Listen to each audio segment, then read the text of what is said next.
Hello, everyone, and welcome back to Jedi Eternal. I am one of your hosts, Andrew Bolin, alongside you either love him or you love to hate him, the critic, Braxton Taylor. Wow, that's one way to describe me, I guess.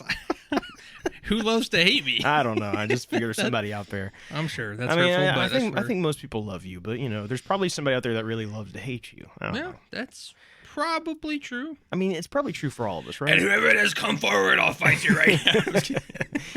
But no, I called you the critic because, well, we'll get to it. Because of our main topic. Our main topic today. I feel, I think Braxton's going to have some critical things to say, so we'll see. We'll get there. We'll get there. Okay.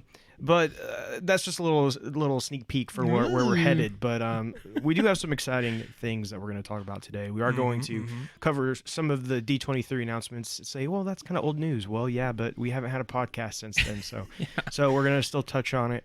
We got some casting updates for the Acolyte, and our main topic, talking all about episodes 1 through 3 of Andor. So you'll want to stick around this whole episode. We're going to have a fun time, have a lot of good discussion here.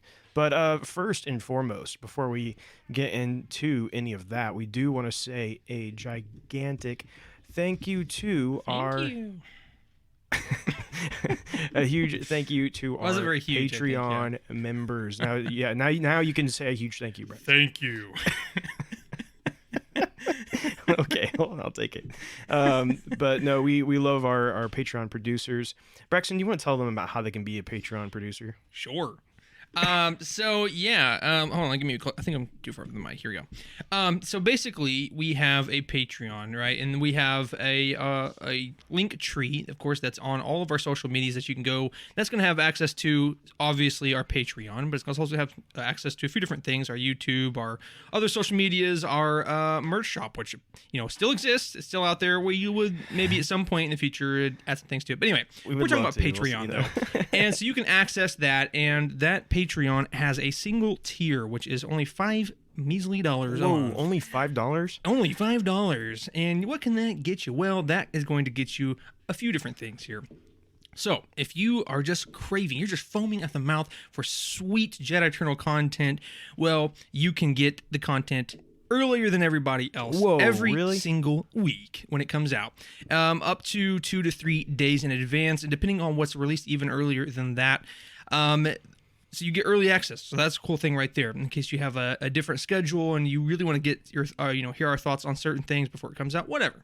That's obviously an opportunity for you. Yeah, and I do want to say we are going to be doing weekly episodes of Jedi Eternal again. As you guys know, we always go back to a weekly schedule when new shows are going on. Right. So with that being said, we'll be reviewing each episode, and if you do subscribe to our Patreon, that means you'll be getting the episode most likely on Thursdays, which is the day after the episodes are releasing, which means you can, watch it Wednesday night after you're home from work or whatever, and then you'll be able to listen by Thursday evening, listen to our thoughts and our review on it, instead of having to wait all the way until Saturday when it's kind of old news at that point. Exactly. So that's a good reason to subscribe. But that's not the only reason. That's not all, folks. But that's not all. That's not all. And, honestly, if you like Jedi Eternal for not just the fact that it's Star Wars, right, but you like it because maybe, just maybe, there's two little blokes over here that are, kind of entertaining, I suppose. We just like to think that we are at some points here and there. We entertain each other, if nothing else. Yeah, I entertain myself. Yeah, I'm the funniest person I know. Anyway, but if you think there is some You're the sort second of funniest person I know. Anyway, your mom is the first. All right, not too far. I'm not even joking. Your mom's hilarious.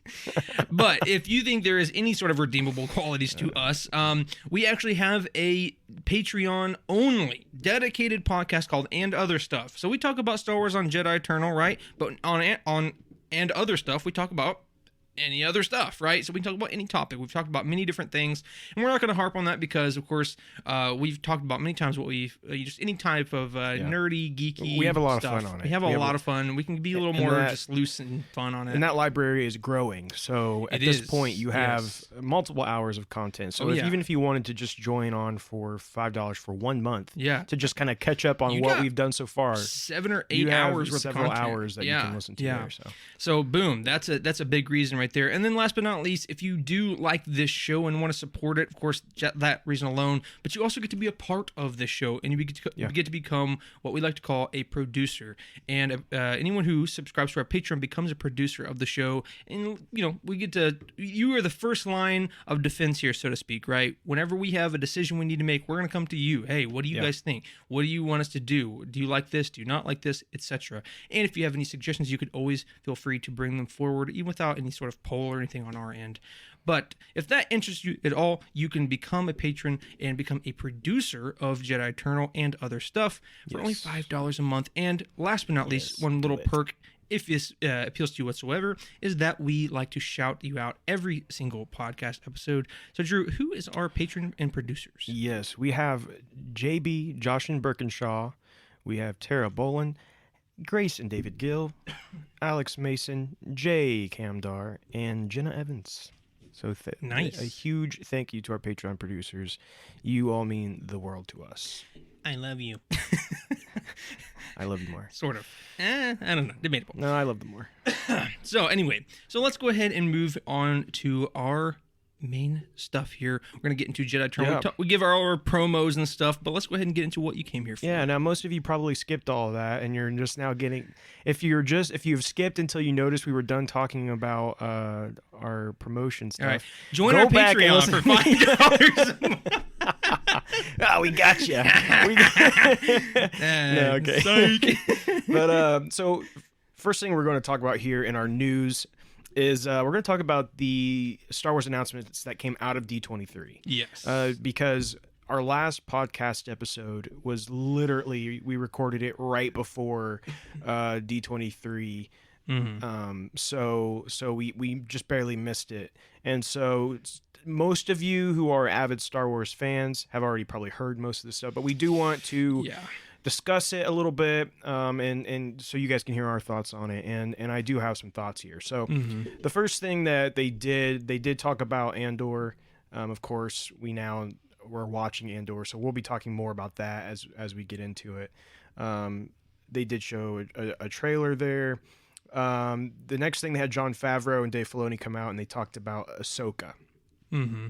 Now, we discussed a lot in the past month or two, leading into D23, that we really expected a couple things here for Ahsoka: a trailer, and some casting news, right? Mm-hmm. Because we're still waiting to figure out who is playing Ezra, who is playing Thrawn.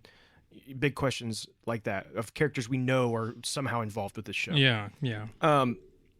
We got no casting news at all. Mm-hmm. Not only that, they didn't even show a trailer. And here's what's crazy about that: they showed a trailer at Celebration. I was there. I watched it. They have it. It is out there. A trailer. Why in the world did they not show this at D23? I have no idea. It is really bizarre. I mean, honestly, very it is bizarre. really weird. It's like they had something. They could have showed the exact same thing. And they wouldn't have put any more work into it than they already had. Yeah, and they didn't. They didn't show it. So I don't know. I thought that was really strange. They didn't show anything other than they just talked about it, and they showed one shot of it was like the back of Sabine looking at the the big art piece they have of all the Rebels characters from I don't remember what season it was, but anyways, it's like her looking at that. So that's cool and all, but there is a very short teaser trailer out there that they just didn't show. So super weird. But that's not where the weirdness of this whole panel ends. It continues. So they didn't show anything there. But moving on. Oh, something else that was interesting about that is the day before this panel came out a rumor of who would be playing Ezra Bridger. Yeah. So then Hollywood Reporter says basically, this is the person. And when Hollywood Reporter says that, you can pretty much guarantee that It's probably it's probably pretty accurate. Like that's a really good source. So then me alongside lots of other Star Wars people who are following all this stuff constantly go, oh, well, we're definitely getting this announcement tomorrow. Right. And nope, nothing. No, nothing at all. Nothing at all. So anyways, and we're actually going to talk a little bit more about that casting for Ezra Bridger when we get to our rumors section. Yes. We are keeping that in our rumors because it's not completely solid yet. We'll talk about it. Yeah, right.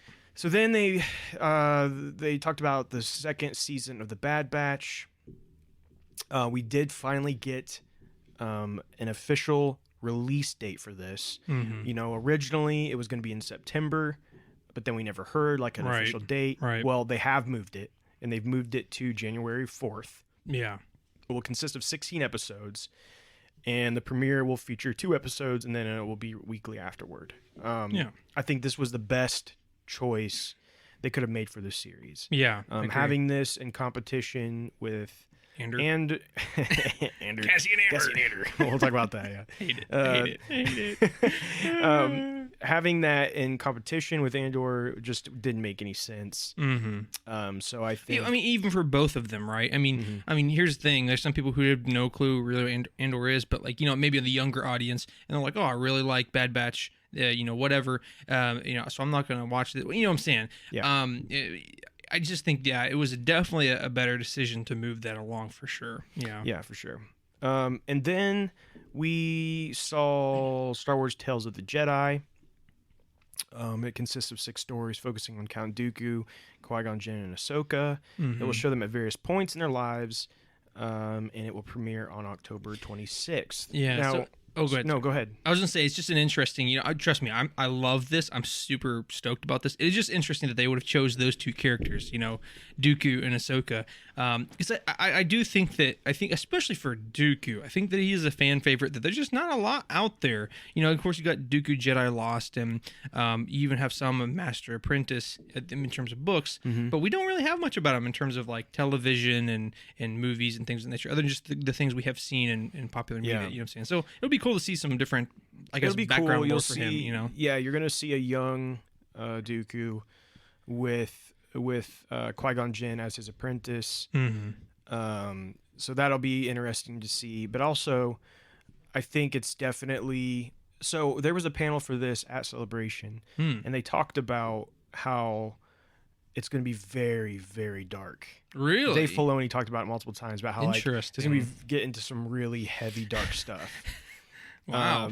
And he was specifically talking about the Qui-Gon episode, or not Qui-Gon, the Dooku episodes. Yeah. Primarily, but so he was basically like strap in, like it's gonna get dark. Yeah. And so they showed the trailer that they showed there. So there is a trailer out. If you have not seen it yet, you can go watch that. There is a trailer.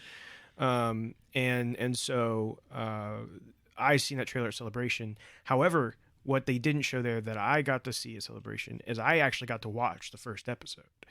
Oh, really? I forgot about that. Yeah. So I've seen the first episode of this series. Yeah. Now, was it an Ahsoka or was it a Dooku? It's Ahsoka. And it's not dark at all. Yeah. But he basically said like this. He's like, this one's kind of cute and light. He's like, but don't expect that for the rest of the series. And then they all die. And this isn't really any kind of like spoiler because you see it in the trailer. But the first episode focuses on Ahsoka as a literal baby. She's a little baby. Yeah. Which is it's cool. And so in both Ahsoka and in Dooku, you're going to see them in different points of their life. Right. So you see Ahsoka as a baby, then you see Ahsoka as an apprentice again, like at the temple, which I assume will get like Anakin and Obi-Wan and everybody in that. And then she's a baby again. Really not sure why that is, but just kidding. That's not true. And then the third episode, it appears that it's going to take place after Clone Wars. So that could be cool. Yeah. And then with Dooku, it appears that you see him, as throughout different stages of him as a Jedi. Yeah. Which I assume we'll really see kind of the turn, right? Of Yeah, how yeah. that happens. Yeah, and yeah, so for sure. I think that could be really interesting as well. Yeah, and so just for clarification, there are 3 episodes for Ahsoka, and there's 3 episodes for Dooku. So there'll be kind of a nice even split there for that. So. Right, and the other thing about this that I have not said yet is that they will all premiere on October 26th. Oh, okay. So the entire series, just whole thing's premieres. dropping. Yeah. Now, granted, these are short episodes. These are not 30-minute episodes each. Yeah. I think they're more along the lines of like maybe 15 minutes. Yeah. Maybe so 20. basically, I didn't time it when I was basically sitting there the average Mandalorian season 1 episode. yeah, pretty much. Really? Yeah. I know it was season 1. Yeah. Some of those were baffling. It was genuinely. But yeah, so it's going to. They're all going to release, so it won't take you that long to sit down and watch all of them. And I assume you and me are probably going to do that, and then we'll of course talk about it. So that'll be fun. Yeah. But then, last but not least, they showed us the Mandalorian season 3. And they showed the trailer there. Now, what I will say is that trailer was very, very, very similar to what I saw at Celebration, but there was some differences. Which is an interesting choice. Yeah, mainly just in the order that they showed stuff in was different. Mm-hmm. Again, a lot of the shots were the same. Yeah. I honestly, I don't know that they showed anything new. I'd have to go back and watch it again, but yeah. But anyways, it looks good. I don't know what else is. The big thing in that trailer is that we do see, Bo-Katan looks like she's pretty mad. She's like, I did out see for that. revenge. Yeah. Almost like maybe she's kind of the villain. Yeah, I could see that being like a side like a controversy type thing. Not the villain, but like she's like the it's like I think they're trying antagonist. to make her out as to look like the villain, but probably won't actually end up being. Yeah. I don't know. We'll see. But then of course we are going to be returning to Mandalore, and so that was kind of the big reveal of the trailer is that you're going to see Mandalore again. Of course, it looks much different now than it used to in the Clone Wars, but exciting stuff. And they did say February of 2023. Nice. Or actually, no, they didn't. Actually, no, I don't say no. They just said they did not say that. Mark that from the record. However, it is rumored to be February 2023. It's just streaming 2023. So that's all. All it said. Yeah. Now, did we want to mention this? But that the Skeleton Crew, they did have like a short little tidbit there. They did have a short thing with Skeleton Crew. Again, kind of baffling because you have cast you could have shown, you have different stuff, but instead all they did was like they had what's his name. I don't remember what the guy's name is, the main actor. He's a popular actor. Yeah, he's a popular actor, and they had him come out, and they showed like one picture of him. just like smirking, and you're like, that's what we get? Okay. It's like, that's all you can show us? Which clearly, you look at the picture, clearly, they're on set, they have all their costumes. Like, you can't provide anything more than just and we know there's like a whole group of kids in this series, right? That are actually going to be like the main cast. And it's like you couldn't have told us about some of them, or I don't know. I thought that was really, again, kind of weird. And then here's the last thing that I'll say, and I know we're spending some time on this, but there's a lot of stuff to talk about. But here's the last thing I'll say about D23 that really shocked me was that, again, no Acolyte, nothing. Yeah, that is hilarious. That even after all of this time, nothing about the Acolyte, and that worries me a little bit. Because I think I've said before, but like I really want the Acolyte to happen. I really want this show that's set during the High Republic to happen. Like I love the High Republic. I've made that very well known on here that I'm a huge fan of the High Republic at this point, and I want to see a series, especially focusing on the dark side. Oh yeah, I think man, there's so much potential there. Yeah, there's so much that can be done, and I want to see it come to life. And here's the thing. And we'll get to this a little bit, but there is casting news going on for the Acolyte. That is true. So why are they not talking about the Acolyte? I don't know. I don't know. I don't know. I think when we hear about it, either it's going to completely just like remain a mystery, or we're going to find something out relatively soon. I feel like maybe not like a bunch about the show, but like there's a reason why. I feel like there's got to be a reason why we never heard anything. That, or like I said, there's absolutely no reason, and I don't know. There's no in between. You just never know with Star Wars. Seriously, you genuinely just don't know. They don't like to be too open about what's going on. Yeah, clearly. Yeah. That is the truth. So if you do want to check, before we move on, I was going to say, if you do want to check those out again and just kind of read it for yourself, you can go back to our post that was made on September 10th, and that was the live update post that Drew did. So you can always check that out for all the links and everything that was dropped. I put all the trailers on there, and I discussed everything as it was going. So there's a lot of information there if you want to check it out. Okay, so the next news piece for this week is that Disney officially abandons the next Star Wars movie. So as we had discussed on a prior episode, and this was a little while back, they had kind of released not a full roadmap like we have gotten in the past, but they did release some things showing that there was going to be a staggered approach to the movies, in which one year would be Star Wars, the next year would be Avatar, next year would be Star Wars, next year would be Avatar. And as it sat, we were supposed to, if I'm not mistaken, we were supposed to get a movie in 2023 for Star Wars, right? A movie, or an Avatar movie in 2024, and then a Star Wars movie in 2025. And Drew's going to get more into this. Well, it was a Avatar movie in 2023. And then a Star Wars movie 2024. Okay, I got those mixed up. Yes. Yes. No. I don't know. I honestly, I probably should have figured this out before we. No. Sorry. I messed that up. It was a Star Wars movie 2023. Yeah, that's what I thought. Avatar 2024. Yeah. Okay. Yeah. So I was right. Okay.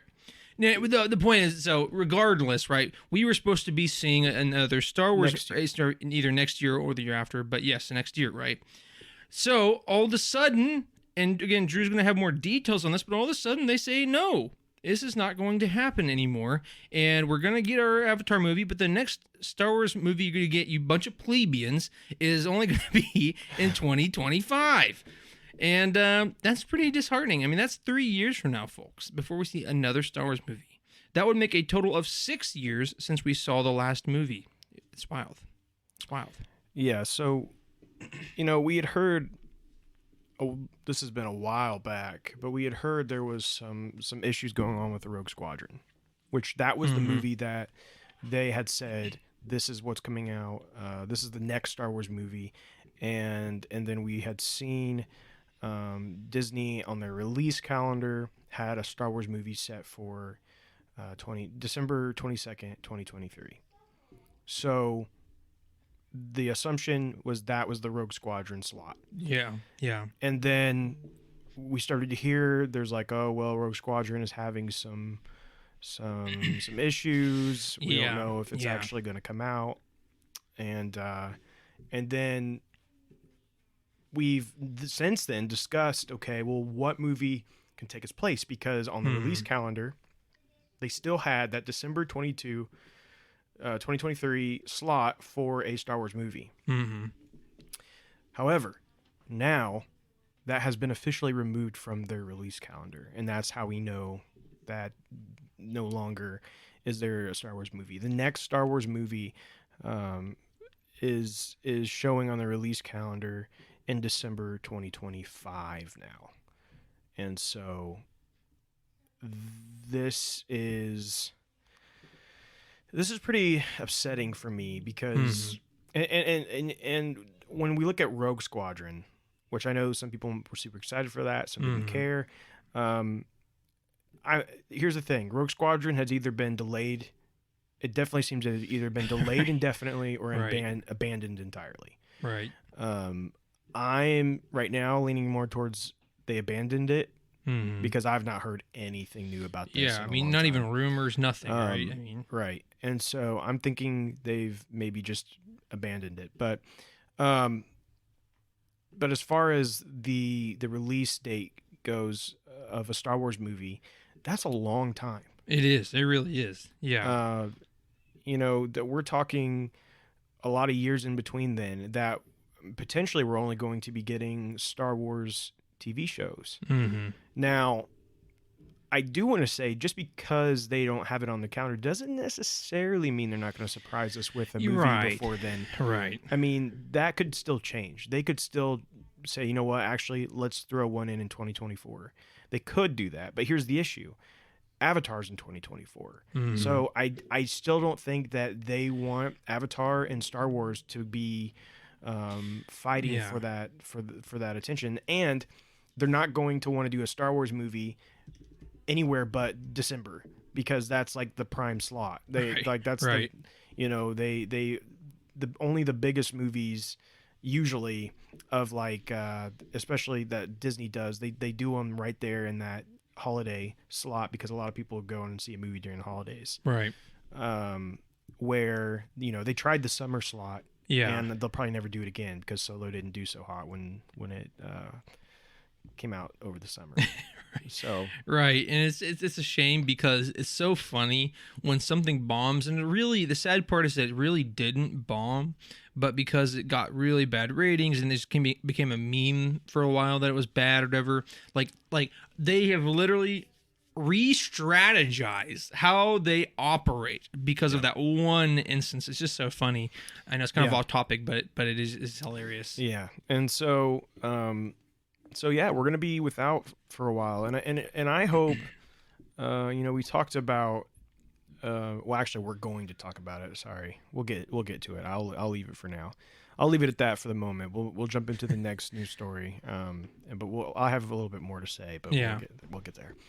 So our next story is that actually talking about the Acolyte. Yeah. Russian doll actor Charlie Barnett is in talks to join the latest Star Wars series. This we are getting because, again, of Hollywood Reporter. So some may be familiar with. And here's the thing with this that I think is makes sense is Leslie Headland is the showrunner. She's showrunning, writing, and directing for The Acolyte, last we've heard. And and she was also the showrunner for Russian Doll. So it kind of makes sense. Charlie Barnett coming in on this. A lot of times a director or showrunner they have good relationships. Have a good relationship with an actor. Actors and they want to bring him in for this next thing. So that isn't surprising to me whatsoever. Right. And the Russian Doll is considered to be a pretty high tier show. So again, and we mentioned this earlier, but here we are talking about Acolyte, talking about castings for Acolyte, but yet we're still not getting any kind of real confirmation actual definitive movement. So at this point, they have said they're getting Lee Jung-jae, which was we talked about that on our last episode, which he was from Squid Game, Jodie Turner-Smith, Manny Jacinto, which he's from The Good Place, which is a good show. So all these characters who are now, and another thing is, a lot of them have like an Asian background. So I think that is interesting to note. Yeah. Because I wonder kind of how that plays. And maybe it doesn't play into it, but you have to think if there's some sort of setting that they're trying to go for. You have to think that they are clearly either this is all of. Like all these characters are family, or they're coming from some sort of direction they're trying to go. Yeah, so I think that is interesting to note, and I'm still so curious to where we're going with this series, how all that's going to play into it. But that's really all we have on that for now. Truth, yeah. So let's go ahead and move on to our final news piece for this week, and that is Asmodee and Z-Man Games launch new Star Wars: The Clone Wars, a pandemic system board game. If you can say that the first try, give yourself a pat on the back, because when I first heard it the first 4 times, I didn't know Andrew was speaking English. But yes, so this especially harkens to the heart of old Andrew here. He is a board game fanatic. But if any of you love a good board game, board heads out there, y'all board heads out there, if this might be something you're interested in. Honestly, I don't know much about it. Drew, tell me about what this is. So there's a very popular board game called Pandemic, and Pandemic is about. Yeah, that kind of reminds me of that 2020 tragedy, global tragedy. It's so the board game is about the spread of a pandemic, of course, and then you're trying to like prevent it. And so it's a great board game, but that board game has grown into lots of expansions. And then they've also done what they call Pandemic Legacy, which is like whole seasons of this board game. Me and my dad have played through multiple seasons of this board game at this point, and it's really cool. And so now it's like this was literally made for me. That they have now taken the Pandemic board game that I already enjoy and love, and they are combining it with Star Wars. Hey, I mean, that's awesome. And then not only that, the box has like Obi-Wan Kenobi like front and center. Like they like, they literally made come this on. thing for they me. made it. It's such a niche market, but they really nailed it on the head. Yeah, and so you're gonna have characters in this that like Rex, Padme, R2D2, Obi-Wan, Yoda, Mace Windu, Aayla Secura, Anakin Skywalker, Ahsoka Tano. You're gonna have the dark side characters: Count Dooku, Maul, General Grievous, Asajj Ventress. They're all going to be villains, and so you're gonna be trying to stop the villains, of course, as you're playing the good characters. And so again, it's going to utilize a lot of what Pandemic already is. So if you're familiar with Pandemic, you'll kind of understand probably the path they're going to take with this. But it's definitely a deep cut, but I highly doubt that they would do this. But what would be very cool from Legends if they brought in Project Blackwing, which was obviously one of Palpatine's research into immortality, and basically created like these like zombies, like pandemic, whatever, right? I don't know, that'd be kind of cool, kind of interesting, but not I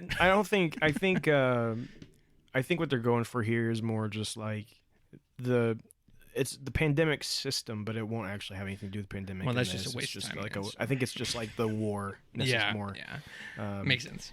But I'm gonna open this up because I'm totally gonna get it. Yeah. I'm gonna open it up. I'm gonna take out the Obi-Wan Kenobi, and I'm gonna keep that one with me out of the box because no one else is allowed to ever play Obi-Wan Kenobi. Like even when I'm not home, and this game is being played, I'm not even there. You cannot have this piece. You cannot touch my Obi-Wan Kenobi. It's like it's like whenever like a basketball player retires and they they retire his jersey with him. Like no one can ever play with that jersey. No one can ever play with this character. Okay, right, exactly. No one ever. So ever. So, anyways, very excited about that. Who knows, maybe maybe you and me can play it sometime. Maybe we'll stream us playing this game. Yeah, I don't know. It takes me about 45 hours to understand most board games instructions, so we'll see if. Well, we would have to figure out how to play first. Yeah, and then we would. That just because I figured it out doesn't mean I'm gonna end up playing it right. I still have like 20 board games over here on my wall that I want you to play with me. So. Clearly, I'm not as much of a board gamer as Andrew is. I don't really care if you're not a board head or not. But board... you gotta that's sticking. That is sticking. Right? You gotta board become head. one. Yeah, I know. So anyway, clearly I'm not as excited about this as Drew is, but it definitely sounds interesting to say the least. I think you would like it. Yeah, I'm sure would. It's Star Wars, so I like it. If it's got wars and stars in it, I like it. There's some kind of war in the stars. Is that one of them Star Wars? Intergalactic battles. Well, anyway. Okay. Go ahead, all right, so we're gonna move on to our rumors, and the first rumor we're gonna talk about is kind of going. We've already mentioned this, but we're gonna be talking about the live action Ezra and Ahsoka. That this came out the day before D23. The Hollywood Reporter actually mentioned it that the live action Ezra would be played by, and I'm gonna get this wrong, Iman Esfandi. And if you go and look up a picture of him, if you go and look up a picture of him, again, I encourage you to go do that right now. Iman Esfandi. I mean, he's a beautiful man. Honestly, he would make a very great Ezra. He Bridger. looks a lot like him. I mean, seriously, he really does. He. I mean, it's pretty impressive, honestly. Like he could totally pull off being Ezra. Oh, easily. Yeah. And so, I think that this makes a lot of sense. Mm-hmm. Disney or the Hollywood Reporter has talked about it, but since then we have not gotten anything else. We've got no confirmation. It was actually it was interesting. Aladdin's Mina Massoud, who had been rumored for a long time to be playing him. He finally came out when this started going around. He came out and was like, "Oh, I'm glad this is out, so I can basically say I'm not being casted as Ezra Bridger." Right. Yeah. And so for him to have the whatever to come out and say that at this point does make you think this is most likely the case. But there's still just some kind of I don't feel comfortable saying this is officially news. This is official just yet. Which, I mean, even just by appearances, I'm glad, because Iman or whatever his name is, he looks way better suited to play him than Mina. So yeah, no. Again, I didn't know this guy, but like when you see a picture of him, you're like, oh yeah, that's totally Ezra Bridger. That's Ezra Bridger. Now, of course, I don't know how he acts or anything, but just appearance wise, I'm like, oh okay, Honestly, this is definitely him. Good. That's a good selection. Yeah. They did a mocap for this guy for the character, I'm pretty sure. So anyway, we'll see more about that hopefully in the future. So our second rumor for this week is that Pedro Pascal, the man himself, reignites the Mandalorian movie possibilities. So about a year or two ago, we had this huge cornucopia of rumored things that were supposed to come out that were related to Mandalorian. They're talking about, like the comic books. They had a book series that they were going to do. They had the movies they were going to do. And like several of these things got dropped, unfortunately, thus far the movie being included. So according to this rumor, Pedro Pascal kind of reignites maybe some of those thoughts that the movie is possible. Yeah, so basically, Fandango was interviewing Rick, which is one of the directors, and Pedro, and they asked whether there was going to be a Mando movie, and Rick responded with, "I don't know anything about that." He said he thought it was a good question, a good idea maybe, but he doesn't know anything about it. And Pedro then butts in and responds, "I'll answer for him. Yes, he wants to." And that's a great idea. And if it isn't a conversation already, then it will be after today. And like I said, they're a bunch of filthy liars right here. So this could literally be in production. We wouldn't even know. Yeah. So you can't take any of this really for anything. But I did want to put this in here today. First of all, because it was said, but it creates a good conversation piece because, as we've just talked about in our news, we don't have a movie coming up for Star Wars. We don't even know what the next Star Wars movie looks like. We have no idea what it's going to be. We know, again, there's multiple different projects that have been talked about, with Taika Waititi and Ryan Johnson and Rogue Squadron, if it still is the thing. But like none of these we have nothing solid for any of these. And so this then makes this is what I bring to the table here. If we're going to have multiple years of just more Disney TV or Star Wars TV. Yeah. Does that mean that by the time 2025 comes around, could we get to the point where the Mandoverse has reached its climax to where we then go to what I've been talking about as the heir to the empire?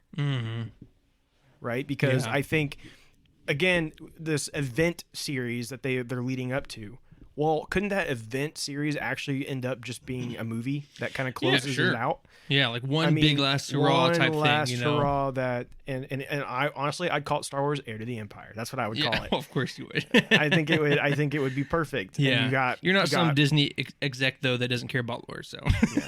But you got like Thrawn, you got and it's a whole new retelling of an old classic legend story, of course. Right. It'd be very different than the original. Yeah. But it still like has that, but you just know, right? That like where it's stemming from. Yeah, exactly. And so in 2025, after a couple more years of Star Wars TV content, do you think it lines up to where potentially the next movie we get is the closing out of what we've seen so far in the Mandoverse. I mean, if we're on track for that, though, I mean, that's 3 years from now. And we got to think that we have Mandalorian Season 3, and then we have the Ahsoka series. And it's like, other than those 2 things, I can't think of anything officially announced. And I don't see how that's going to last 3 years. Well, we have Skeleton Crew, which is part of the Mandoverse. Oh, okay. As well. Yeah. And then you have to assume potentially another season of Book of Boba Fett is maybe possible. I mean, I don't know. Yeah. I don't think it's a good idea. Probably not a good idea, but, you know. Well, in the Ahsoka series, too, I mean, we don't know if that's necessarily going to only have one season. Exactly. Right? And so it kind of depends on that, right? And how many more seasons of Mando do they want to do? And it's up in the air. I mean, obviously, we're going to have a better idea as we go through season 3. Another question is, just because we have this event series doesn't necessarily mean that any of those shows have to end. It would only mean it's concluding the current storyline. And it could move on to something else. But they technically could have that in a movie, and then there could still be more Mandalorian. You know, there's nothing saying... I don't think that's maybe the best route to take. I think a show like The Mandalorian needs to have a definitive ending. Because you don't want to fatigue a good thing. You know what I'm saying? Which Disney is notorious for doing. But yeah, you don't want to overstay your welcome, so to speak. You know. Yeah, and I think I think The Mandalorian. You know, I think they got to be careful about how long they let it go for before they do new things. And so yeah, it's just there's a lot of questions there and a lot of things to think about. But I just kind of wanted to bring that up, and if you guys have opinions, please let us know what you think and what your thoughts are on this, because again, right now in Star Wars, there's a lot of stuff up in the air. We don't have a lot of answers right now for the future of Star Wars, other than we do have a pretty consistent line of things releasing for us right now. Correct. Because when Andor ends, or actually, sorry, before Andor even ends, we will get Tales of the Jedi released. That will actually release before Andor is over. Yeah. And then once that comes through, Bad Batch season 2, right? Well, or just something before that. Yeah. So then it'll be like, a month to 2 months where during over the holidays where there won't be anything. Mm-hmm. And then we'll get just after the New Year, we'll get the Bad Batch. And I would say not long after the Bad Batch is over, we'll get Mandalorian season 3. So we're gonna have a pretty steady Star Wars release. And the holiday season break is pretty typical. I mean, we're not too unfamiliar with that. We've been doing this for a few years now, and we've kind of noticed that as a trend for sure. So definitely not like a dead space. I mean, it is dead space, but you know what I'm saying? Like, it's not like unintentional. Like, I think they're doing that on purpose. You know what I'm saying? So, but yeah, for sure. I mean, we do have, like I said, a pretty steady pace of things that's coming along. And of course, in the next year, we have... I think Ahsoka series is coming out next year, correct? Not gonna be wrong on that. I want to say that's correct. No, you're right. They've not. I don't think they've said when next year. Right. Yeah. But I feel like I lean towards probably the fall slot. Most likely, yeah. Like kind of maybe where Andor's hitting right now, even. Yeah. Maybe a little later. Yeah. Maybe more like usually when Mando comes out in the past few years. Mm-hmm. Something like that. But that's what I'm leaning towards. Now, you assume there'll be something for summer next year, but I don't really know what that'll be. Right. But there's usually, I know we still have Star Wars Visions season 2 that will be sometime. Yeah. Maybe that'll hit during the summer. Yeah, and then I would say, I would guess Skeleton Crew doesn't come till 2024 at this point. Yeah, if I was most guessing, likely. Since they can't even show us anything.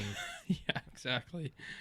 Yeah, so, I mean, we got some stuff coming for sure. I mean, and again, as it usually goes, the closer we get to a dead space, we're going to start trickling in more things. We're going to hear more, and we're going to drop a few more announcements and most likely keep this pace going. But the thing is and I don't want to go too long on this, but it opens up to another discussion topic. Is like at some point we're going to, I mean, if not already there, get a TV show fatigue where we're just like, oh my gosh, this is it's just the same format over and over and over and over. We really want to break it up, and I mean, we've been going for a good several years now. I mean, going on for like 3 years for these Disney Plus shows, and foreseeably we're gonna have 3 more years of this, so.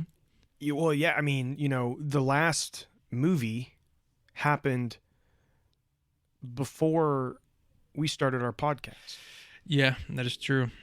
And so, our podcast has only been around since we've only been getting TV shows and going to continue to just, we're still not going to have a movie under our belts, so to speak, as Star Wars podcasters until a long time. And so we're not true casters until that happens. Casters until we get a movie under our belt. But no, it's very interesting, and there is that worry, right, of like, will we get burnt out on Star Wars television? Yeah, like there is truly something special about getting your friends together and going to the theater, and having that cinematic 2.5 hour experience. Well, that's what I was going to say. Here's the thing. As we have, unfortunately for probably some of you, very vocally stated thus far, is we're not a big fan of the sequel trilogy, especially 8 and 9. But you know what? I'm not going to sit here and act like it wasn't a great time. Oh yeah, you know what I'm saying? We had a blast in the moment, right? It was so fun. And again, what really benefits it is the bombastic nature of seeing an action movie in the theater, the loud speakers, the rumbling of the bass, seeing this huge massive screen, it just really sucks you into that universe, whatever you're watching. And so regardless of whether the story was the best or not, the experience was fun. Mm-hmm. And so man, coupling that experience with a really good, well-written Star Wars story, man, that's gonna be awesome. Hopefully that comes. Yeah. Don't get your hopes up. I'm not too hopeful for it, but hey, I'm keeping my excitedness open. I don't know what I'm trying to say, but well, let's go to our final rumor here, and that is that Andor season 2 likely won't release before 2024. Womp womp. This is what Tony Gilroy suggested. That's probably when the next season will happen.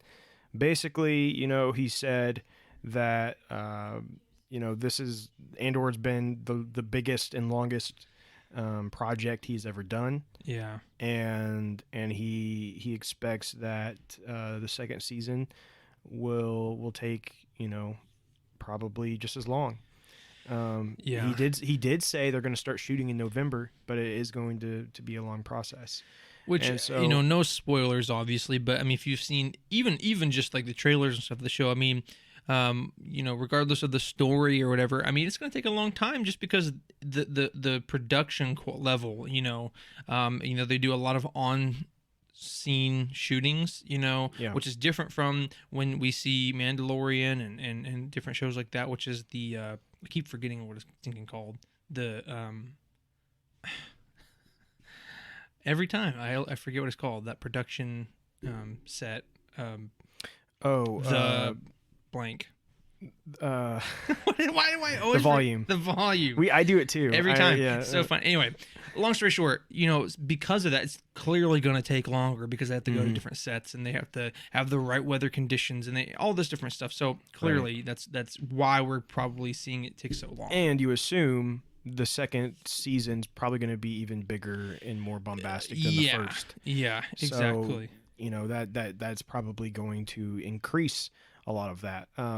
So, I think 2 years is of course a long time. I think it makes sense. I think it makes sense. It'll work out to where that'll come out probably fall 2024, and people will be ready for it by then, right? Yeah. For sure. So, looking forward to that. But let's go ahead and jump on. We still have a lot of stuff we want to do here, so we're gonna move into. We need to move on after 42 minutes. Move into our upcoming releases, and we got some interesting stuff coming up. So September 28th, We have Dr. Aphra, issue number 24. Han Solo and Chewbacca, issue number 6. Of course, both of those are comic books. October 4th, we have our first novel for the High Republic Phase 2. So it's just around the corner. By the time, let me see. Let me pull out my calendar real quick so I can look at this. That'll be on a Tuesday. So also we have on the 28th of September, I guess, we'll have Andor episode 4. So, and then going into October, October 4th will be the High Republic Path of Deceit. Mm-hmm. Yeah. So that's that. I think I've mentioned this before, but as a young adult novel, however, it's going to be the start of Phase 2. Yeah. Where in Phase 1, it was always the adult novels were the start. Right. They're kicking it off with this young adult novel. So. And also, just to interject on that note, this is a discussion that we had in a prior episode a while back, is that, in Phase 1, right, it was very clear that the adult novels were the story. Yeah. And that the young adult novels and the whatever the younger version of even that's called, junior novels, yeah, that they were purely supplementary. But what's interesting is now you're like, well, is this going to end up being this first young adult novel? Is this going to be pertinent to the story? Because why wouldn't it be? Why would they start off the whole phase with something that's only supplementary? So, it's definitely kind of confusing because all of a sudden they've changed their format, right, of how they're releasing these, and that does beg the question. And I assume by the time I read Path of Deceit, I'll know probably more of like, oh, this is it. But then it does beg the question of, well, what's that mean for the adult novel? Is it now just going to be is it more important or? So it'll be really interesting to see where that goes. And I will say, next week. I'm used to our 2-week schedule, so right. next week I will be talking about that again coming out. But it's whatever. I'm giving you guys 2 weeks notice in case you want to go pre-order it, because I do encourage all of you that want to jump on board with the High Republic and follow us along on this journey, because the first phase was excellent. The Phase 2, as a loser who doesn't even read, I really enjoyed it. I read you read all three adult novels, right? So we're hoping for good things here, but only time will tell. Yeah, only time will tell. So now we're going to go ahead and move into our community discussion section of our podcast, where it's one of our favorite things, where we reach out every time we have a podcast. We post a question on our Facebook, and we allow each and every one of you who want to answer that question, and we're going to discuss it live on air. So this week, I usually have a little more engaging topic, something that's kind of fun to talk about and kind of grabs people's attention. But this one, because we're going into this new phase, or let me phrase this, kind of going back to our old ways of having the weekly episodes because a new show's coming out, I wanted to have a question that directly talks to that. And like I said, because we're coming into it, before the bulk of the shows here. So the question is that now that the first 3 episodes of Andor have been released, what are your thoughts? And then secondarily, moving forward, what will the show have to do to become or stay relevant and not become, quote unquote, just another filler show? So what is it going to have to do to stand out on its own and be remembered as something that was enjoyable to watch? I'll go back. It's not just something to supplement the story that we already have. So let's see here. So Ethan Stewart says, first of all, in terms of the part of the first question, we asked about how you enjoy it, and he says, absolutely loved it. Really looking forward to the rest of the series and how it progresses. Then JB came in and said that he actually has not seen it yet, but he's preparing to watch it hopefully today or tomorrow. And so I asked him, I said, hey, well, if you haven't watched it, obviously we can't have your thoughts on it yet. But again, what do you think? I mean, how do you think the show, or what do you think the show will need to do or become to make it relevant? Since we already know the ending, right? So JB has a big answer here. There's good stuff. He says, I really want this to work. I think Andor needs to delve into, quote, real-life situations. What I mean by that is basically no heroes as such, but normal, everyday people having to live with the Empire and shy away from more well-known characters in the universe. A dictatorship, so to speak. how it affects their life, how suddenly war affects jobs, living, schools, and things.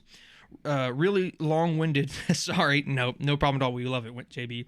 But how they all come together, as we know, to form the rebellion.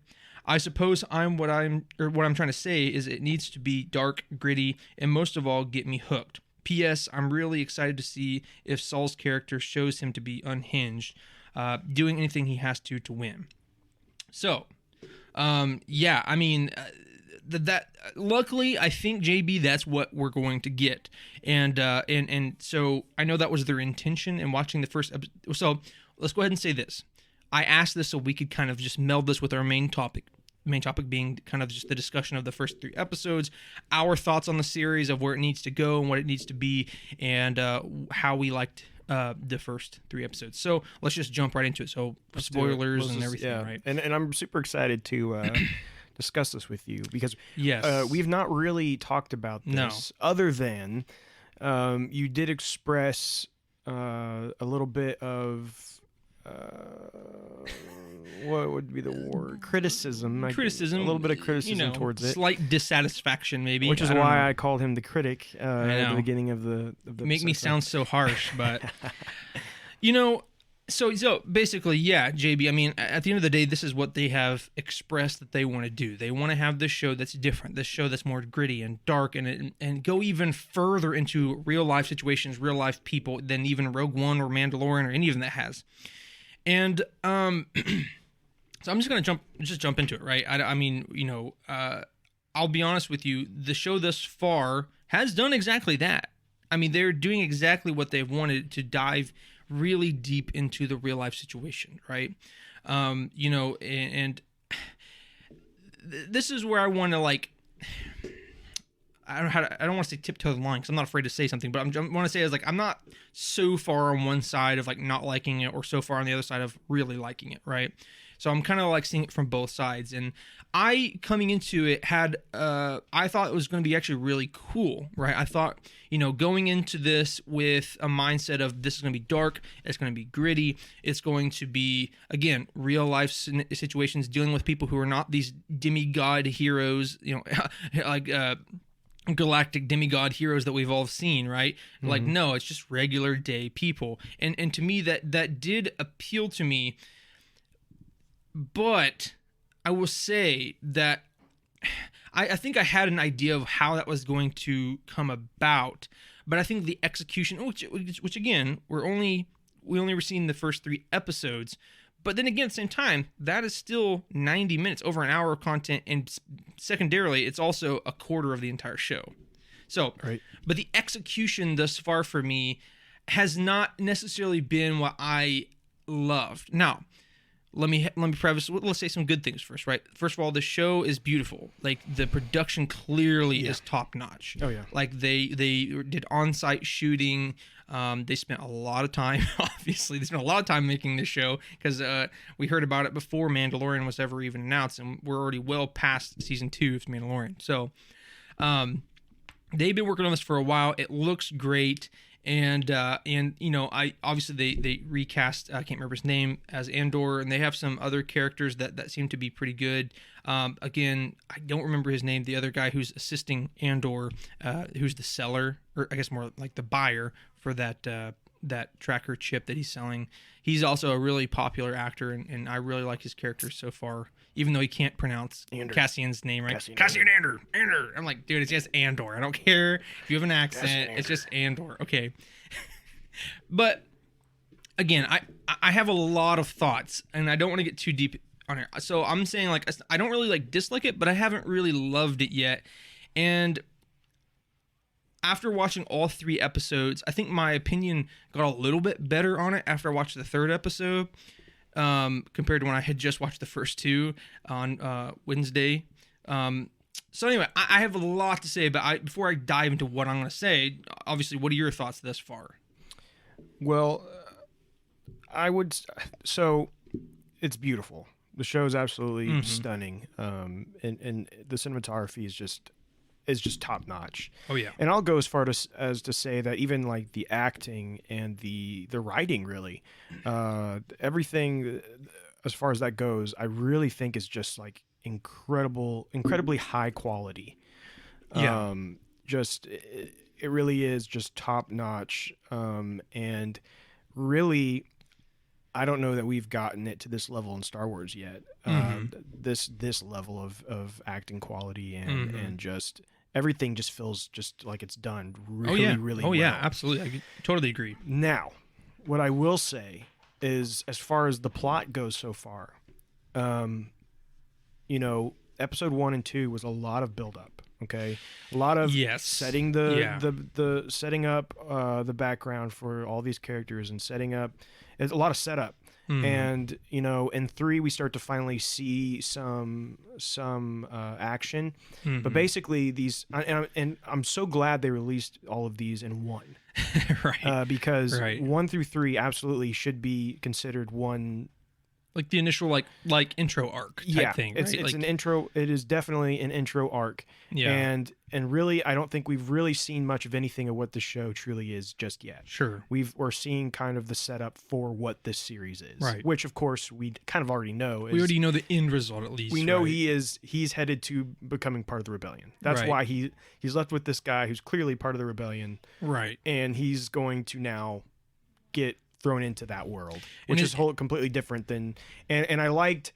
I'm kind of like jumping way forward, but I liked at the end of the 3rd episode where it's showing him as a child, showing him as an adult. That was pretty, how the scenes kept staggering up to the point where it's forth because of it's him again. He's experiencing the same moment again, where he's leaving what he knew and heading into something completely different and a new step in his life. And I think that's kind of what that was showing there, right? Oh, yeah, was that. And so I thought that was really neat. Yeah. So again, I think they're doing a lot of stuff, but as far as the plot goes so far, nothing truly amazed me. I wasn't like, oh, this is just, I can't get enough of this. It was good. I mean, it kept my attention, but it's not like, Mando. The Mandalorian is, while yes, can be a little cheesy, can have its stuff. There's so many more things that really hits for a Star Wars fan in the Mandalorian. So that's what I was going to interject a second ago. Is like the thing is like even with Mandalorian, and man, my problem is I have so many thoughts. I'm afraid I'm going to like not communicate them correctly. You know what I'm saying? Like you have so many things to say. So the whole point of this show, again, as we've already stated, was that this is supposed to be a gritty, realistic show that deals with the everyday man, essentially, right? In the Star Wars universe. The thing is that, and again, on a bit less scale, that was the point of Mandalorian too. It was trying to get away from these bright colors and flashing lights, so to speak, of Star Wars that we know and love with lightsabers and the Force and these well-known characters, and get into the more like, what does the outskirts of Star Wars look like? And personally, I felt like Mando. I'm about to get real loud.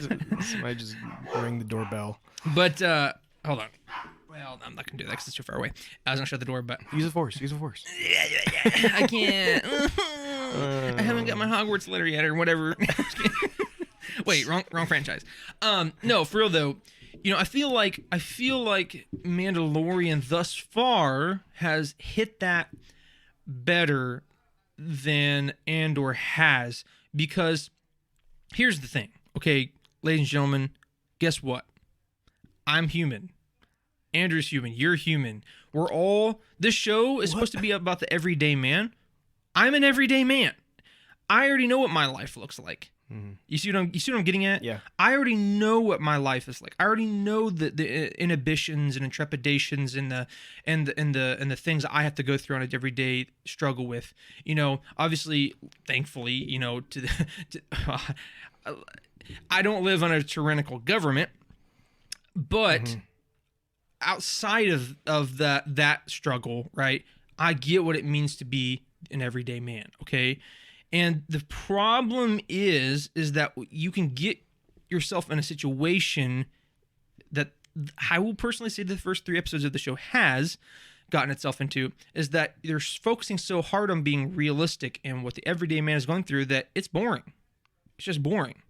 I understand, and I don't want to sound like too harsh of a critic because it's 3 episodes out of 12. I get that we're about to go and we're about to see stormtroopers. I get we're about to see starship battles. I know we're about to see the beginnings of their. I know we're going to see a lot of the stuff. But the problem is that the first 3 episodes, it's a quarter of the whole show, and it's 90 minutes, over an hour of content, and it, to me, has not hooked me yet. Okay. On the other hand, right, though, we look at Mandalorian, and there was it was the outskirts, it was the fringe, it was bounty hunters, it was the lowly man, but at the same time, it hooked you. It was something that you haven't experienced every day, and it engaged you, I guess, was what I'm trying to get at. And so it's interesting that so you got bored in these within to some degree, episodes, yeah, I'll say, especially on the I drug through second episode. Okay. I'll be honest with you. So I wouldn't say I ever got bored. I kept pretty interested in the episodes, but I understand where you're coming from with like again, this is taking its time with its opening, and we're not really getting anywhere in those first 3 episodes, right? Like, yeah. And I totally get that, but I wouldn't necessarily go that far for me. And I feel like saying I was bored, it's a little too harsh. You know what I'm saying? Like, I just wasn't interested. Like, I'm watching it, and it's stuff's going on, but I don't know. It just didn't make me want to continue watching it. Yeah. I guess I don't know. It doesn't sound any better. So I guess. let's kind of like go over the plot a little bit and like kind of the structure of the episodes. And I just want to say the most exciting moment for me of this entire first 3 episodes, the moment that I actually, you guys, my wife, I verbally was like, what? I was like, yes. Like I'm such a nerd. Yeah. You're gonna laugh at this.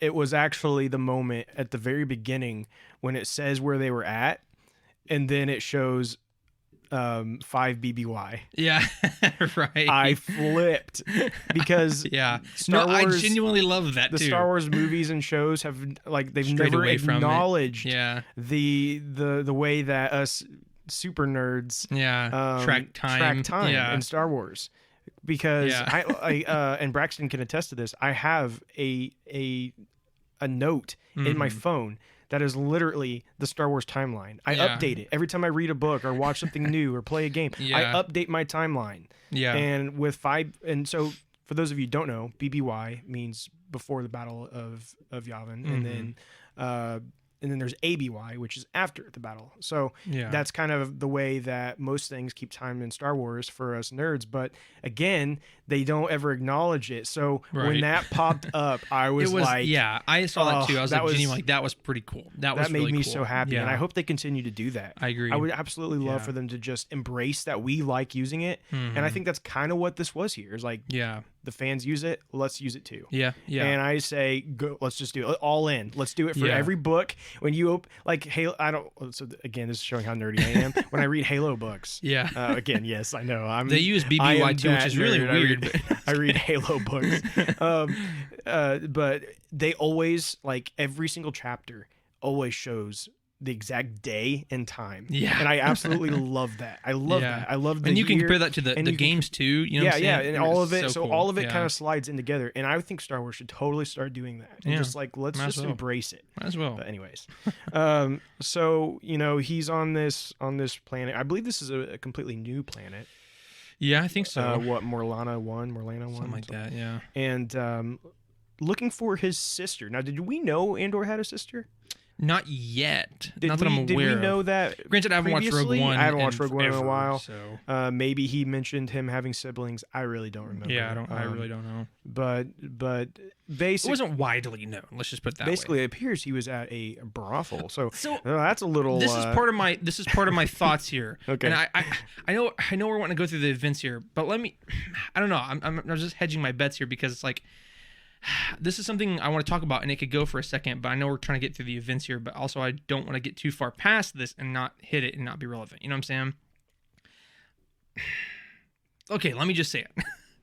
So this was part of the reason I was just kind of like, this is part of I didn't love about the show. Let me just put it this way. So I'm just gonna be straight up honest. I'm not a prude, right? I don't really care about like. I'm just gonna. This is getting to the PG-13 range here, but the Star Wars did it, so I have to bring it up, right? Like, I don't really care about like sex and all this stuff like that. But this has never ever been a part of Star Wars. The most PG rating we've gotten in that sense, right, has just been some people kissing each other.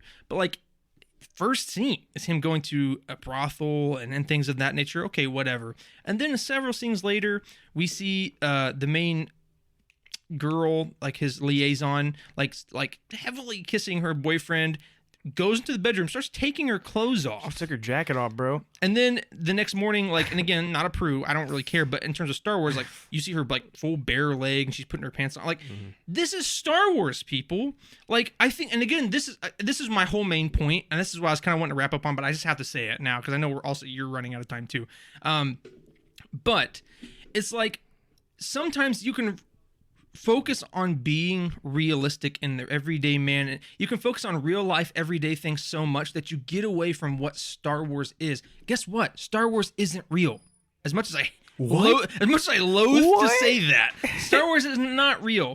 It is a galaxy far, far away, a long time ago. You know what I'm saying? Yeah. The point I'm trying to make is that, and again, I'm not a prude. I don't really care about the fact that those things, but in Star Wars, it's just it's so jarring. It so takes you out of what it is to try to bring it what everyday life is like for people, that it takes away some of the core feelings and elements and things of what Star Wars are. I guess I'm kind of muttering through it. Well, so they used things like that to show that this is intended for a more mature audience. Sure, right? Like that's sure. I think that was what they're trying to go for, and we see that in that continuation of that scene when he leaves and the security officers follow him.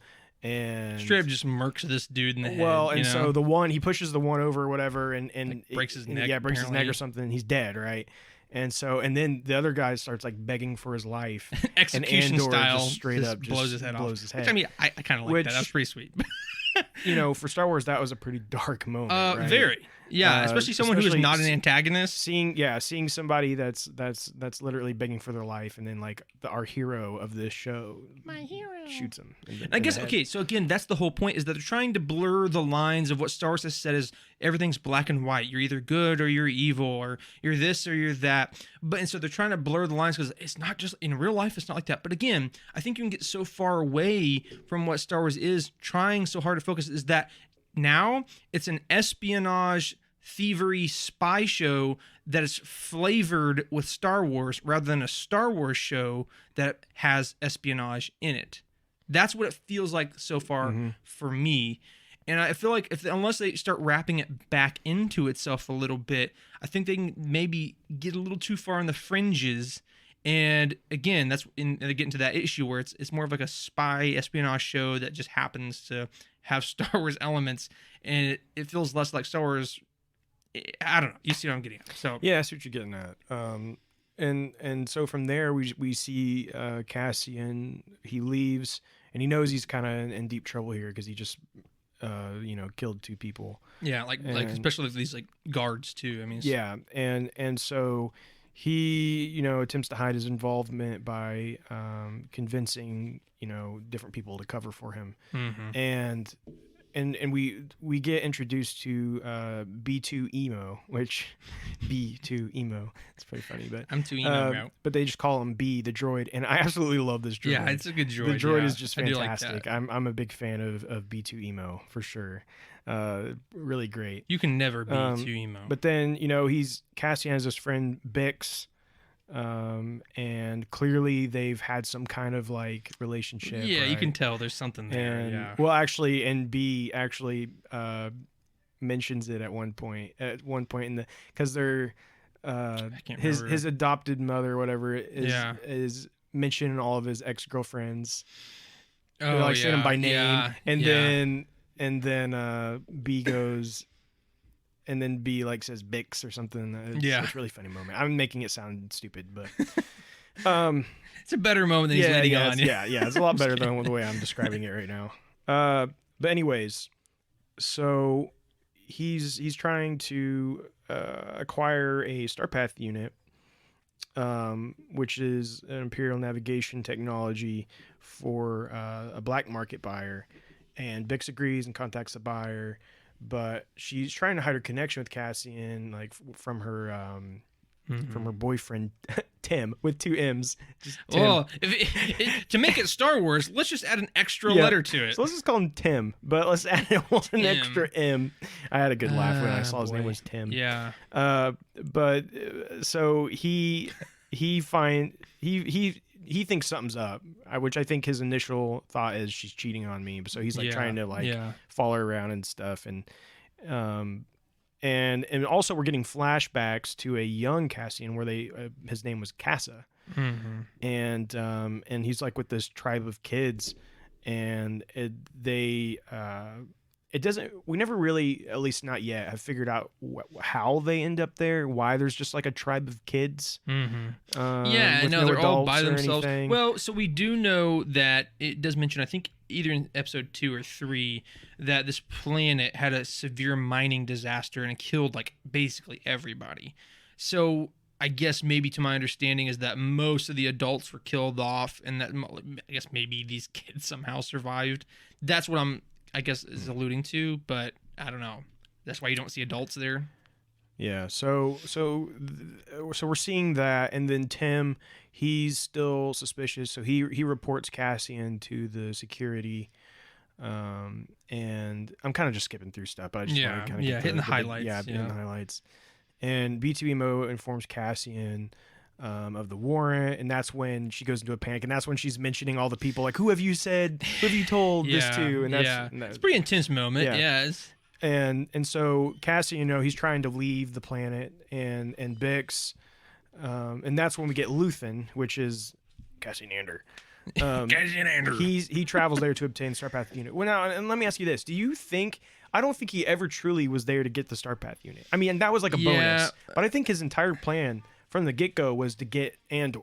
He wants Andor for the rebellion, right? Like, that's what actually... You can tell it, because he started asking him questions. How did you get it? Why, like, where were you at? Like, because he was less interested about and you find out he actually knows a lot about before he ever even came to... So I think we can comfortably say that he was there now, for him. Going back into flashbacks, what was going on?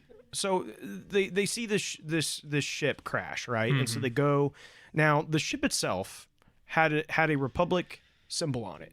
Okay, had a Republic symbol on it outside, like on the ship. However, when they start seeing the people that were on the ship, they have Separatist logos on their outfits. Actually, I didn't notice that. I'm gonna be honest with you.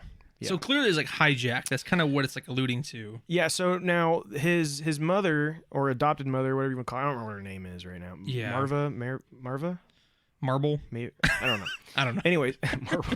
She mentions at one point about the Republic soldiers, and like Republic soldiers attacked or something. But what it appears to me is that it was actually Separatists that were on the ship. Yeah. And the Separatists were the ones that were shooting the at the children and everything. Yeah, I mean, like what Republic guy would just be tripping? But they looked like weird, right? Well, I think they were poisoned. I think that's part of it, right? That's why they crashed, is because this gas that they were mining leaked out into the ship, and they turned yellow because they got affected by this gas. I think that's what. Gotcha. Insinuating, at least. Okay. So, yeah, it appeared to be a Republic ship, but it appered to me to be Separatists that were actually on board. Now, I could be wrong. If someone has something different about that, let me know. But that's the way I took it. But yeah, so there's like one that's still alive, and he shoots like what appeared to be like their leader of the kids. Yeah. And so they all freak out, and they all just, I mean, they shoot like 1 billion like blow darts at this guy. He's got like, shish kebabbed over here. Like acupuncture. Like so many of them. And with deadly consequences.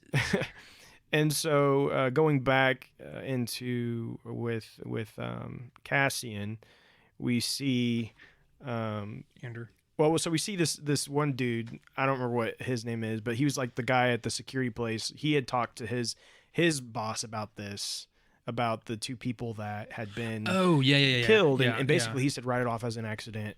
it's not. Cover it up. It's not worth going it. into it. Just leave it alone. But he's a hardliner, you can tell. But he's like, no, I can't let this go. So he grabs a team and they're going to look for him because Tim reported it, so they know where to look for Cassian. So they head there to look for him, and then we got my dude that's built like Buzz Lightyear running around and so true. So true. That's all I can I don't know why, but Buzz Lightyear on the after years. All I can think about is him just running around like this dude's built like Buzz Lightyear. You're gonna save the day. Anyways, so they go and they're looking, and so they raid his mom's home and question her about Cassian. She refuses to say anything, and then he does a transmission to B2 Emo, and that's how they pinpoint where he's at. And of course, like the townsfolk are kind of going crazy, like, what are you doing in there? Like, leave her alone and stuff. Well, and what's an interesting thing is, again, like, it just like it shows how everyone's sort of like doesn't like each other, but they're all kind of like interconnected with each other, like kind of like scamming and skimming and trying to get away with things to just get extra money. Like, it's interesting, like the whole town. They definitely have like a small town vibe to them where they all know, everybody knows each other. Yeah. And so, so they go into lockdown and they have like the ringing bells across the city to signal for everyone to follow suit there. And then Cassian and Rel, they meet in that abandoned factory, and basically this is where he tries to persuade him to join the Rebel Alliance. Even he didn't call it that, I don't believe, but we know that's what's going on. And basically then as they're having that conversation, the security officers are starting to surround the building. And also, this is where Tim, I guess they get Bix, right? And they've like beat up on her a little bit. And Tim sees it, and Tim gets upset, and they kill Tim. And right in front of her, and then she's like, "Oh no, he's dead." Yeah, all that. Yeah, all that stuff. And it's like, okay. Oh, okay, that sucks. Yeah, that's too bad. Too bad for Tim. Yeah, well, Tim's a snitch, so he's a narc, so he deserved it. It's like clearly they got to kill off Tim though, so that Bix and Cassian can have their romantic relationship. However, it can't. I assume it can't turn out too great for Bix because Bix is no longer in the picture. We don't know. By the time of Rogue One, so. Well, what? I'm assuming. Yeah, I'm and, like, and he gives what's her face a big old smooch at the end of that movie. Well, say whoever. Well, I'm saying. Well, I'm thinking of something completely different. Never mind. Yeah, you're right. Jyn Erso. Jyn Erso, thank you. Yeah, they got a big old smooch there at the end. So he's moved on. He's moved on for a while now. But anyways, they end up having a fight there, and Andor's trying to get the box thing because they left it out in the middle, and of course the other guy, he's like, just leave it. Like just leave it, and so they do. I don't think.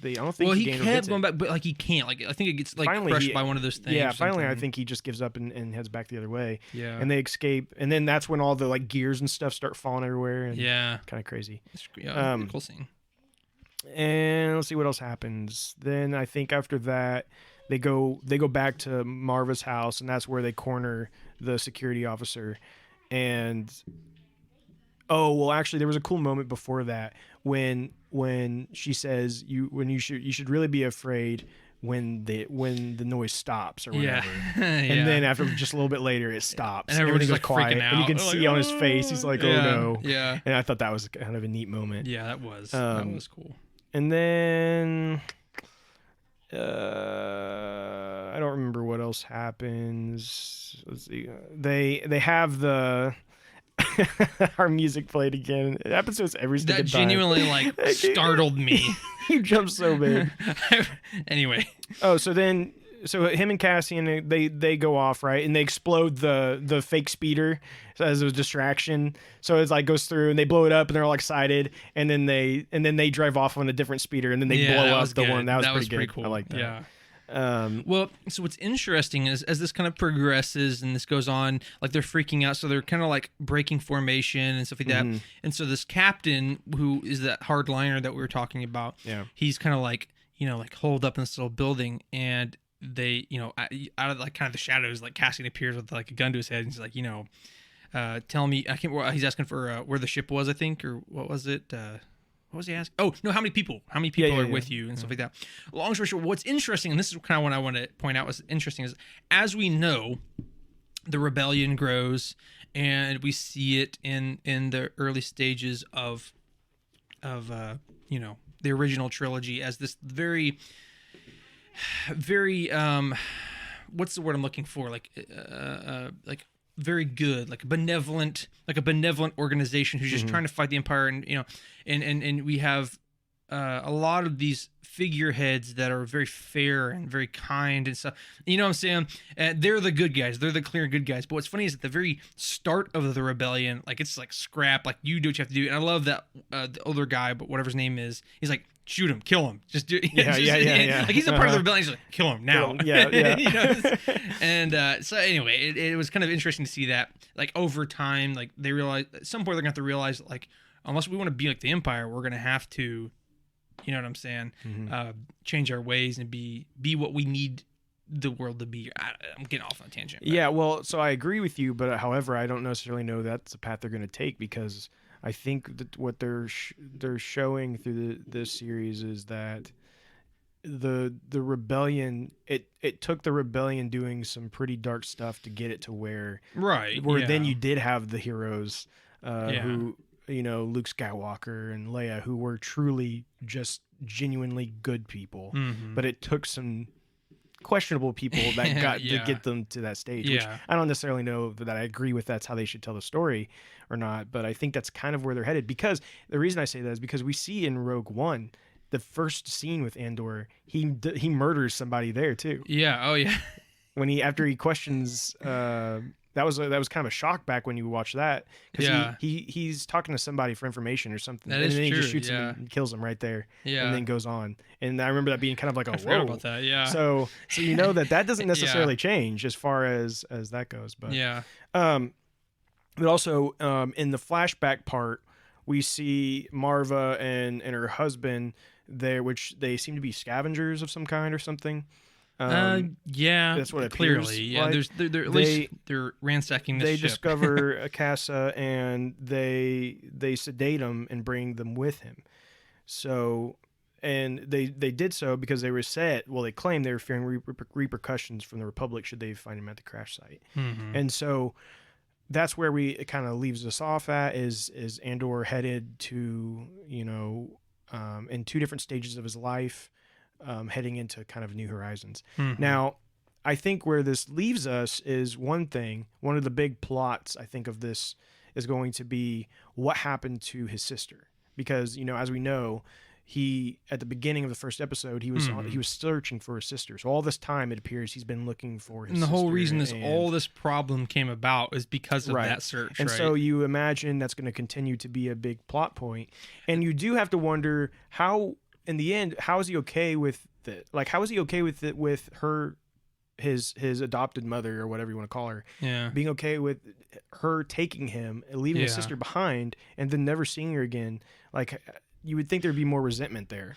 Could be. And I think it might even move. Like, I don't know. I'm thinking it might even move from there. It's like, at some point, like, he's like, I think there's going to be a moment where he has to give up his search for his sister and that personal part of his life and give himself to the rebellion. Okay. So you don't think he's going to find his sister? I don't. It's either that, or it's going to be some kind of like moot thing where, like, he finds her, like, he finds out where she is and he fights and it becomes nothing because she dies, or she's already dead. I just don't think there's going to be a good resolution to that. You know what I'm saying? Personally. Sure. Yeah. I mean, I see what you're saying. I could totally see where, like, she died a long time ago, but he seemed to have had some kind of trail he was on, because there was like a name specific name that he was asking worked at that brothel. Right. So I think ultimately what it's going to end up just boiling down to is that he's going to have to give up this very personal thing for him. Or maybe she's joined the Empire. Or there's something where he could be with her, but he has to like realize, am I going to do this thing for myself? Something or am I has going to completely sell him out to the Republic. Right? Yeah. Or to the Rebellion. He has to. He has to be sold out to the Rebellion in some way. Something has to happen for him to fully be on board for that. And it'll be interesting to see what that takes, or how easy that is for him to do, based on what we and how he gets introduced to this, and who's a part of this so far. I mean, we know Mon Mothma is going to be a part of it to an extent. I still think we're totally getting Bail at some point in this. I mean, it just doesn't. It would totally make sense. Some of those heavy hitters, right? Yeah. And here's the thing: I know that this show has talked over and over again about how they don't care about Easter eggs, they don't care about fan service. They say all that stuff. Yeah. But here's the thing: someone that's heavily involved in this at this point would be Ahsoka.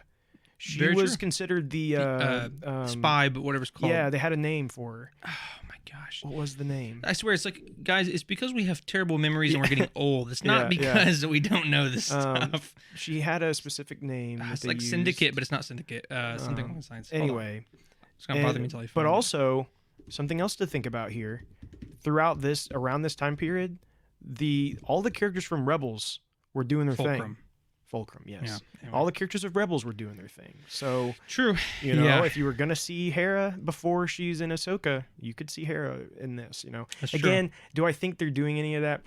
Probably not. Probably not. Yeah. But I think maybe a quick appearance from Hera or something would be really cool and a way to tie in, because she was so involved in the birth of the rebellion. So yeah, I agree. Anyways, that's I think all we really have to say at this point. Yeah. As time would allow, anyway. I remain very positive. I think there's, we still have 9 episodes of this show left. Mm-hmm. There's a lot more to see. I remain very positive based off of the quality that we're getting. Mm-hmm. But yeah, the big question for me is, will the plot really grip me? Will it get to a point where I am just so invested in this story? Because right now, I feel like you're kind of on the same page with me. It's like, well, the plot itself isn't necessarily the greatest thing to you or me. We love Jedi, we love the fantasy elements, and this is definitely more like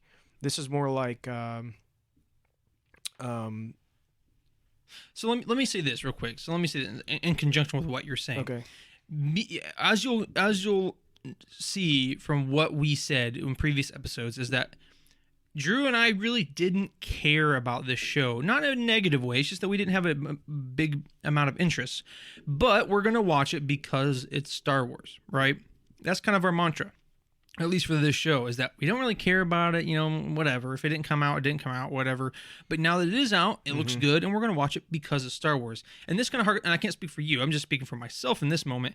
But that's what kind of harkened back to one of my original points, was that it doesn't feel like Star Wars to me, and there's some choices and some directions and things that they're going that just pulls me out of Star Wars. So I'm only watching it because it's Star Wars, and now that they're pulling it outside of what I feel is Star Wars, in that feeling and those directions and things like that, like, why do I want to watch it? Now, I am remaining optimistic. I think, again, as we see some of these bigger characters, as we start to see some classic Star Wars settings and things of that nature, I think it's going to help pull that back in a little bit. But I still think the direction style is what's going to really dictate what in the story is really going to dictate whether I find this to be a worthwhile show. And it is really crazy to think that the amount of recognizable Star Wars things so far in the show are very minimal.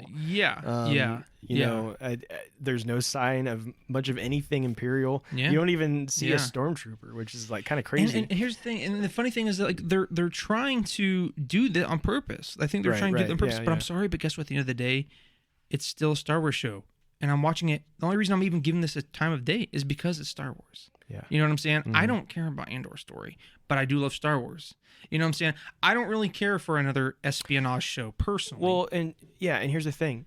For me, I don't really care about Andor either. We've said many times the character of Andor, he was fine in Rogue One, but he wasn't even my favorite character. I'm sorry. But I think, and I hope that they're using him more as a tool, right, to show us more about the birth of the rebellion, and really that's what I hope is the story of this. And then this next quote unquote arc is really transitioning into that, and using him as our access into that, right? Exactly. We're viewing the birth of the rebellion through this character, but really in the end, that's what the story is, and not necessarily just focusing just on Andor. And I think that is where we're headed, even though the show is called Andor. But I remain positive, and you know, again, we're gonna be coming back every week to talk about each episode. So you know, stick around with us. Let us know your thoughts. Even if you, you know, after you listen to this, we would love for you to message us or comment your thoughts on this episode, because we want to know what you guys are thinking as well, not just what we think. Yeah, I'm saying, here's the thing, like, maybe, and we want to hear about all opinions. Maybe you absolutely adore the show and like this is the best thing I ever watched. Tell me I'm wrong, and that's fine. Tell me, you know, oh, you know what, you're not even right enough because I hate this show. Or you're like, maybe I agree with you. I remain optimistic, but there's things I don't like about it. I think this is the first time we've truly been not on the same page. Yeah. Because I think we're on a similar page, but I'm more of on the downward trend, I think. You know? I think I'm more positive. I remain more positive about the show as far as there's a lot that I do like about it. It's just the plot so far isn't necessarily gripped me. But I think you're headed more towards you may not end up liking this show. Yeah, it's funny. This is like one of the first times I think we were starting to differ a little bit. But yeah, because there's not a lot I do like about the show. We'll see where it goes. So we'll see. Episode 4. See. Yeah, I'm excited to see how this next little quote unquote arc. Takes because us. I think it's going to dictate what our feelings are, both of us. You know? Right. I think there's a good chance maybe like Mon Mothma will be introduced in this next one, and it really cements like, oh, this is Star Wars. I'm starting to like it again, you know, or whatever. You know what I'm saying? Yeah. I'm not trying to be petty, but whatever. So we're going on for a while, but let's go ahead and end this up for this podcast episode. We just want to thank everybody so much for your continued support towards this podcast. Thank you so much for following along with us, listening to us, and engaging with us online. We absolutely look forward to hearing from you. We want to hear from you. We want to hear, your thoughts on our episodes, thoughts on the state of Star Wars today, whatever it may be. We want to hear from you. If you just want to reach out and just talk to us and have fun, we don't have to do anything, podcast-wise. We just like to hear from you. But if you would be so kind, please like and follow us on Facebook, on YouTube, on Instagram, on Twitter, and different places like that. And especially on our Facebook and Instagram, we try our best to do weekly news and discussions and polls and memes, and try to do things like that. Sometimes it's a little drier, sometimes it's a little juicier. And Juicy. Yeah, I know. I don't know why I chose that word, but anyway. But we have some fun over on our social media, and again, the more you guys engage with us, it's more that's going to pull us into engaging ourselves. We would love to hear from you. But like us and follow us on Spotify and Apple Podcasts. If you could leave us a review, we would be very appreciative for that. But we thank you so much for listening, and we would ask that you would join us next week for another episode of this podcast. Again, we usually on our 2-week basis, but we're going to back to you next week for another episode. Oh, yeah. But last but not least, may the Force be with you. And we thank you for joining the Jedi Journey. We would be honored if you would join us.